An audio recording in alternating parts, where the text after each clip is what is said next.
स्वागत आहे तुमचे शीघ्रताच किचनमध्ये। अगदी झटपट बनणारी, पौष्टिक आणि खूपच चविष्ट, अतिशय खायलाही भन्नाट असणार आहे वालाची खिचडी। त्यासाठी मी इथे 1 वाटी वाल घेतलेला आहे, काळा वाल, 1 टोमॅटो, कढीपत्ता, कोथिंबीर, 1 कांदा आणि 1 बटाटा। अगदी मोजक्या साहित्यात पण अतिशय चविष्ट हा भात होतो। रात्रीच्या जेवणात हा पोटभरीचा पदार्थ आहे। इथे इंद्रायणी तांदूळ घेतलेला आहे 2 वाटी आणि अर्धी वाटी मिश्र डाळ घेतलेली आहे। ती स्वच्छ धुवून घेऊन आपण अगोदर ठेवलेली आहे आणि या पद्धतीने सर्व भाज्या ह्या मी कटिंग करून घेतलेल्या आहेत।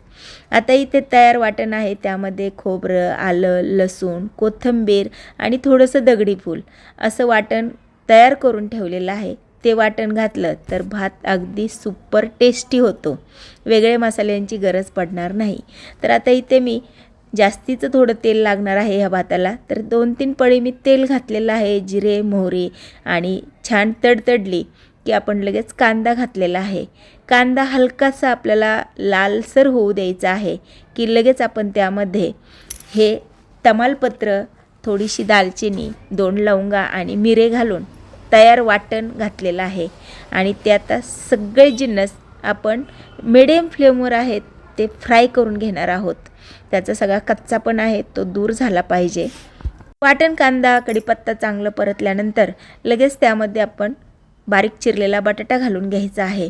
बटाटासुद्धा आपल्याला व्यवस्थित तेलामध्ये परतत राहायचं आहे आणि थोडासा कलर चेंज झाला की लगेच त्यामध्ये टोमॅटो घालायचा आहे। टोमॅटो घातल्यानंतर ते सुद्धा 1-2-3 मिनिट परतत राहायचं आहे। टोमॅटोमध्ये पाण्याचा अंश भरपूर असतो, तर या पद्धतीने सतत मीडियम फ्लेमवर परतत राहायचं आहे। लगेच आता त्यामध्ये मीठ घालायचं आहे। मिठाने टोमॅटो लवकर स्मॅश होतो आणि दणदणीत वाफ द्यायची आहे। त्यामध्ये लगेच धनेपूड, गरम मसाला, हळद, लाल तिखट, घरातीलच काळा मसाला देखील घातलेला आहे। यामुळे खिचडी तर अप्रतिम होते। आता सगळे जिन्नस तेलामध्ये परतत राहायचं आहे आणि छान असं तेल सुटेपर्यंत सगळे जिन्नस परतल्यानंतर आपल्याला काळा वाल घालायचा आहे। काळा वाल देखील आपल्याला मसाल्यांमध्ये परतून घ्यायचा आहे। अगदी 2 मिनिट परतल्यानंतर लगेच त्यामध्ये थोडीशी कोथिंबीर देखील घालायची आहे। अशी जर कोथिंबीर फोडणीत घातली तर मसाले भाताला चव अप्रतिम येते। तर कोथिंबीर घातल्यानंतर परतून घ्यायची आहे आणि लगेच हा तांदूळ आहे तो घालून घ्यायचा आहे। तांदूळ आपल्याला चांगला 3 ते 4 मिनिटं तेलामध्ये परतून घ्यायचा आहे। यामुळे भात अतिशय चविष्ट होतो। या बारीक सारीक गोष्टी असतात त्यामुळेच खिचडी अप्रतिम होत असते आणि एक प्रकारचा त्याला स्वाद येतो।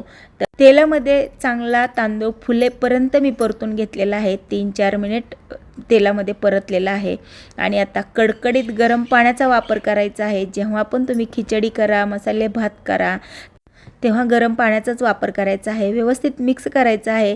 तुम्हाला जर खूप पातळ खिचडी खायची असेल तर पाण्याचा भरपूर वापर करा किंवा मग मोकळी खायची असेल तर कमी, तुमचा जसा तांदूळ असेल त्या पद्धतीने तुम्ही पाणी घाला। आता आपला कुकरच्या शिट्ट्या होईपर्यंत इथे मी थोडंसं पनीर असं परतून घेतलेलं आहे। थोडंसं तिखट, हळद, मीठ घालून भाताबरोबर छान लागणार आहे ते, म्हणून या पद्धतीने पनीर मी फ्राय केलेले आहे आणि पहा आपला 3 शिट्ट्या केलेल्या आहेत आणि भातसुद्धा इकडे तयार झालेला आहे आणि मस्त पहिल्या शिट्टीतच सुगंध येत होता आणि हा इंद्रायणी तांदूळ वापरलेला आहे मी इथे।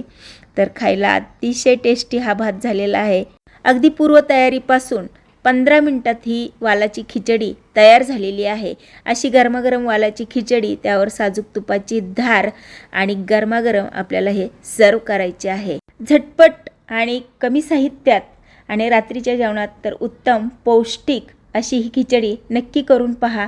लाईक, शेअर करा, कमेंट करायला विसरू नका। परत भेटूया अशाच मस्त आणि जबरदस्त रेसिपी सोबत। तोपर्यंत मस्त खा आणि स्वस्त रहा। चॅनलवर नवीन असाल सबस्क्राईब करा।